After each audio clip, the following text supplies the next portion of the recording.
Hello students. आज के video में हम पढ़ेंगे क्लोरोफिल एंड क्लोरोफिल रिलेटेड एक activity. Is chlorophyll necessary for photosynthesis? तो पहले हम स्टार्ट करेंगे क्लोरोफिल। What is chlorophyll? हमने 9th स्टैंडर्ड में स्टडी किया है cells, plant cells, animal cells, दोनों हमने 9th स्टैंडर्ड में स्टडी किया है। तो in plant cells it contain some green dots, मतलब प्लांट सेल्स में ग्रीन डॉट्स रहते हैं और वो ग्रीन डॉट्स एक सेल ऑर्गेनेल है जिनका नाम है क्लोरोप्लास्ट। इसी क्लोरोप्लास्ट के अंदर एक ग्रीन कलर का पिगमेंट रहता है और उसी को बोलते हैं क्लोरोफिल। तो क्लोरोफिल मतलब ये ग्रीन कलर का पिगमेंट है जो क्लोरोप्लास्ट में मिलता है।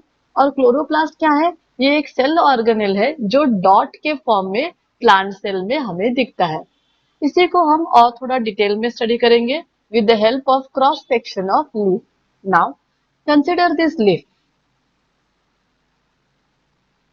इस लीफ को हम अगर कंसिडर करते हैं और अगर हमने इस लीफ को यहां से कट कर दिया, ऐसे कट करने के बाद में जो इस लीफ का ऊपर का पोर्शन है, जैसे जो मैं ब्लू कलर से ड्रॉ कर रही हूँ, ये जो ब्लू ऊपर का जो पोर्शन है ब्लू कलर का लीफ का, यही पोर्शन मैंने यहाँ पे ड्रॉ किया है, जो आप देख सकते हैं यहाँ पे ग्रीन कलर में। तो ये है cross section of a leaf. ये जो ब्लू कलर का पोर्शन है लीफ का, वही ब्लू कलर का पोर्शन मैंने इस तरफ ड्रा किया है। तो उसी को हम डिटेल में स्टडी करेंगे। इस लीफ में अगर आपने देखा तो यहाँ पे जो ब्राउन कलर के बीच में जो बड़ी सी लाइन दिख रही है आपको, इसको बोलते हैं mid rib. RIB, mid rib. इसी बड़ी ब्राउन कलर के लाइन से एक छोटे छोटे ब्राउन कलर के लाइंस भी ऐसे आते हैं साइड पे, इसको बोलते हैं वेन्स। जो बीच में है वो मिड रिब है और जो साइड पे है वो वेन्स है। इसी जो बीच में जो मिड रिब है, उसी मिड रिब में हमें मिलेंगे वास्कुलर बंडल्स। वास्कुलर बंडल्स मतलब ऐसे बंडल्स जिसमें कंडक्टिंग टिश्यू रहते हैं। Conducting tissue. कंडक्टिंग टिश्यू मतलब कौन से? जैसे कि हमने 9th स्टैंडर्ड में स्टडी किए, दो कंडक्टिंग टिश्यू है, एक है जाइलम एंड दूसरा है phloem. Xylem water conducting tissue है and phloem food food conducting tissue. तो ये दोनों टिश्यू हमें इस वास्कुलर बंडल में मिलते हैं और जो वास्कुलर बंडल कहाँ पे प्रेजेंट है, वो मिड रिब पे प्रेजेंट है। यहाँ पे जो आपको ग्रीन कलर का पोर्शन दिख रहा है लीफ का, उसको बोलते हैं लीफ लैमिना और लीफ ब्लेड। तो ये है हमारा लीफ का क्रॉस सेक्शन। अगर इस लीफ का ये जो एरिया है जिसको मैंने रेड कलर में ड्रॉ किया है, ये जो पोर्शन है लीफ का आफ्टर कटिंग, इसको अगर हमने माइक्रोस्कोप में जूम करके देखा तो हमें ये नीचे का डायग्राम दिखाई देता है। इसी पोर्शन को, जो मैंने रेड कलर का पोर्शन किया है लीफ का, उसी को अगर हमने जूम करके माइक्रोस्कोप में देखा तो हमें इस तरह का कुछ स्ट्रक्चर दिखाई देता है। इसको हम और थोड़े डिटेल में स्टडी करेंगे। अगर इसको आपने देखा तो ऊपर का जो लेयर है, जो थिन लेयर है, उसको बोलते हैं वैक्सी क्यूटिकल और वैक्स क्यूटिकल। ऐसे ही सेम लेयर नीचे भी रहता है, आप लोग देख सकते हैं यहाँ पे, मैंने यहाँ पे लेबल किया है वैक्स क्यूटिकल। वैक्सी क्यूटिकल मतलब ये एक ऑयली लेयर जैसा है।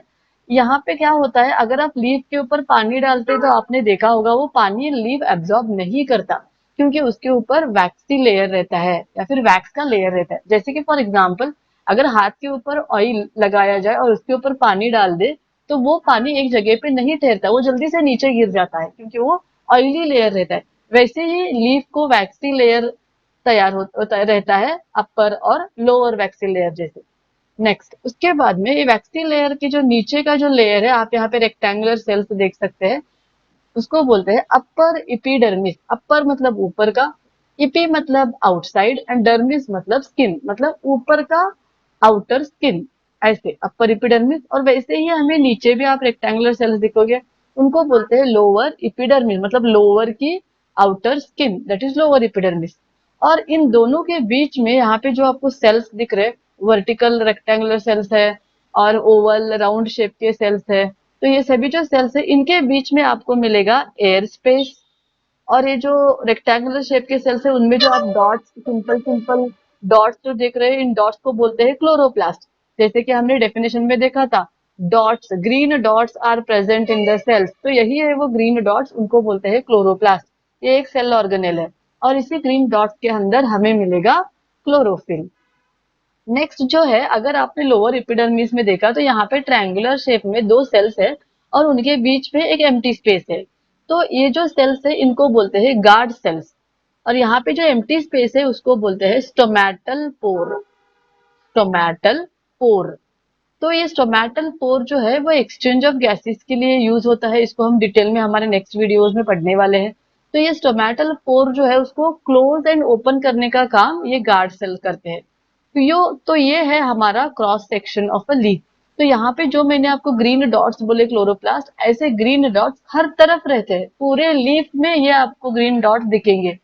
वो इतने रहते हैं कि इसीलिए हमारे जो लीफ है वो लीफ का लैमिना हमें कैसे दिखता है, ग्रीन दिखता है। मतलब हमारे सेल्स में क्लोरोप्लास्ट बहुत सारा रहता है, क्योंकि वही है तो वही इंपॉर्टेंट है फोटोसिंथेसिस में।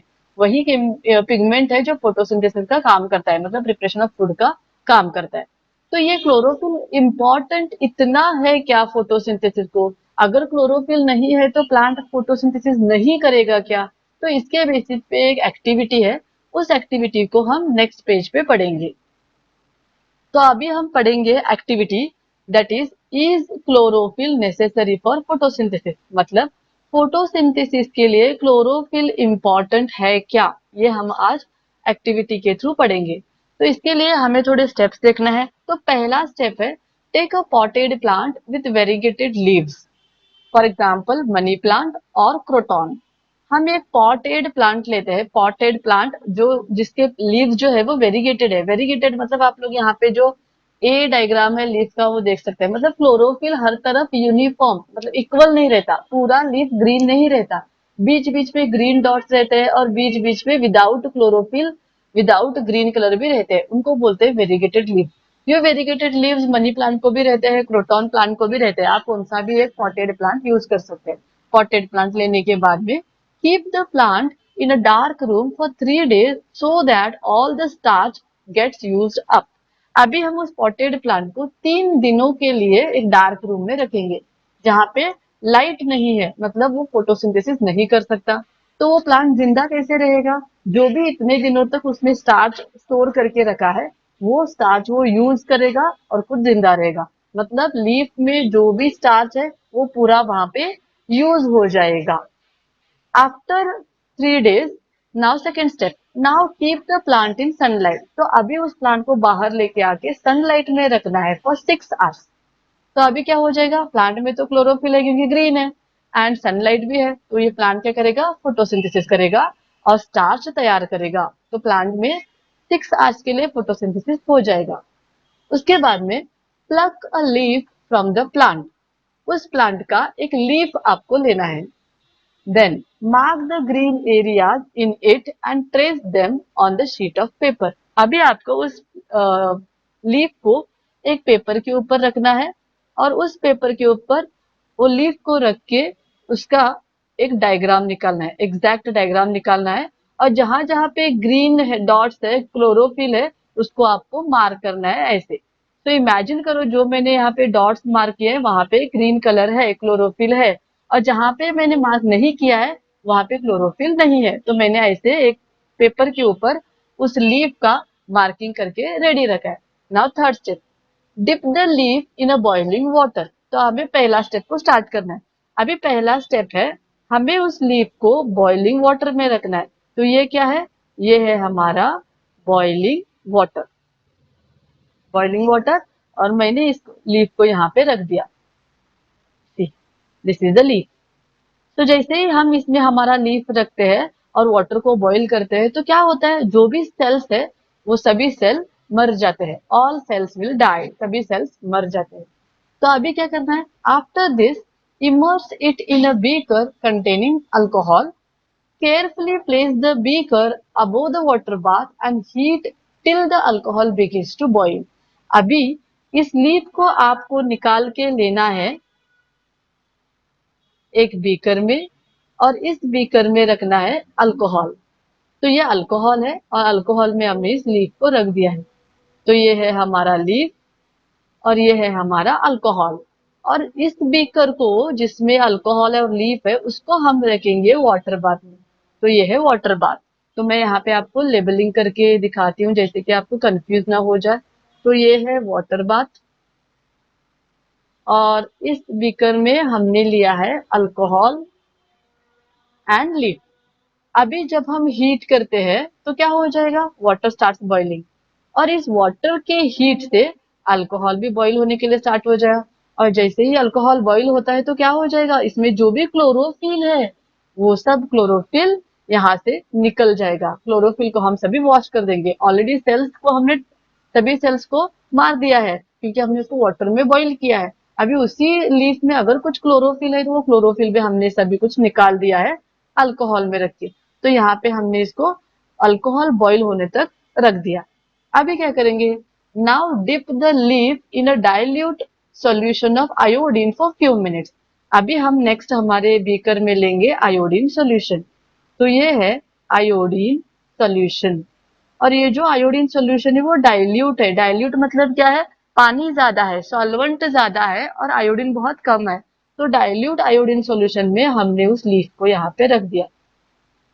इस लीफ के सभी सेल्स डेड है, क्लोरोफिल भी नहीं है। सिर्फ इसमें क्या है, इसमें सिर्फ स्टार्च है जो उस 6 आवर्स में फोटोसिंथेसिस की वजह से स्टोर हुआ है। तो यहाँ पे हमने इस लीफ को ये डाइल्यूट आयोडीन सॉल्यूशन में रख दिया है फॉर फ्यू मिनट्स। अभी क्या करेंगे, take out the leaf and rinse off the iodine solution.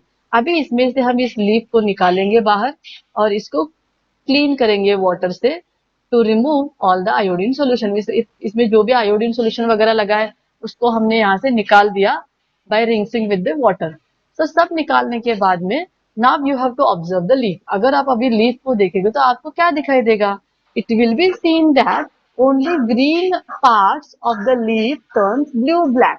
मतलब अब जब आप देखोगे लीफ को, जहां जहां पे ग्रीन डॉट्स थे, अभी आपको कैसे पता चलेगा कि यहाँ पे ग्रीन डॉट्स थे, तो इसके लिए आपको आना पड़ेगा फर्स्ट स्टेप में जहां पे आपने एक पेपर पे लीफ का डायग्राम बनाया था, लीफ का स्ट्रक्चर बनाया था। इस स्ट्रक्चर के साथ अगर इस लीफ को आपने मैच करके देखा जो यहाँ पे पहले ड्रॉ किया था, तो जहां पे वो मार्क है वहां पे अगर हमने देखा तो यहाँ पे ब्लू ब्लैक हुआ रहता है। जहां जहां पे क्लोरोफिल था वो सभी एरिया कैसे हो जाएगा, वो सभी एरिया हो जाएगा ब्लू ब्लैक। और ये क्यों होता है ब्लू ब्लैक, क्योंकि जब स्टार्च आयोडीन के साथ कंबाइन होता है तब ये देता है ब्लू और ब्लैक कलर। ब्लू और ब्लैक कलर, इसका मतलब क्या है, इसका मतलब है अगर यहाँ पे आपका स्ट्रक्चर फॉर एग्जांपल अगर ये यहाँ पे ब्लू हो रहा है, अगर ये ब्लू हो रहा है, ये ब्लू हो रहा है स्ट्रक्चर, इसका मतलब क्या है, इस स्ट्रक्चर के और यहाँ पे आयोडीन भी है और इसके साथ क्या है, स्टार्च भी है, इसीलिए यहाँ पे ब्लू ब्लैक हो रहा है। और जो बाकी का एरिया है वो क्यों नहीं हुआ है, यहाँ पे क्यों नहीं हुआ है, यहाँ पे तो सिर्फ ब्राउन ब्राउन कलर दिख रहा है। क्यों, क्योंकि यहाँ पे आयोडीन है लेकिन स्टार्च नहीं है। स्टार्च क्यों नहीं है, क्योंकि यहाँ पे क्लोरोफिल नहीं है। मतलब इस एक्टिविटी से क्लियर होता है कि अगर लीफ में क्लोरोफिल है तो ही वहां पे स्टार्च तैयार होता है। मतलब chlorophyll is important, it is necessary for the photosynthesis. तो आप यहाँ पे बी वाला डायग्राम देख सकते हो, यहाँ पे क्लोरोफिल था तो यहाँ पे ब्लू हो गया, यहाँ पे क्लोरोफिल है तो यहाँ पे ब्लू हो गया, बीच में क्लोरोफिल है तो यहाँ पे भी ब्लू हो रहा है। तो आप लोग ये स्ट्रक्चर को ए और बी को मैच करके देख सकते हैं। ए और बी स्ट्रक्चर देखा, जहां पे क्लोरोफिल है वही एरिया आपकी क्या हुई है, ब्लू हुई है, और बाकी को जो एरिया है वो ब्लू नहीं हुई है क्योंकि वहां पे क्लोरोफिल था ही नहीं। So it is very important to know that chlorophyll is necessary for photosynthesis। जो ग्रीन कलर का पिगमेंट है क्लोरोप्लास्ट में, जो हमने बोला कि रहता है, सेल ऑर्गेनेल्स में रहता है, उसके बिना फोटोसिंथेसिस नहीं हो सकता। तो ये थी activity, is chlorophyll necessary for photosynthesis. इसके ऊपर भी आपको क्वेश्चंस पूछते हैं तो आपको ये याद रखना है।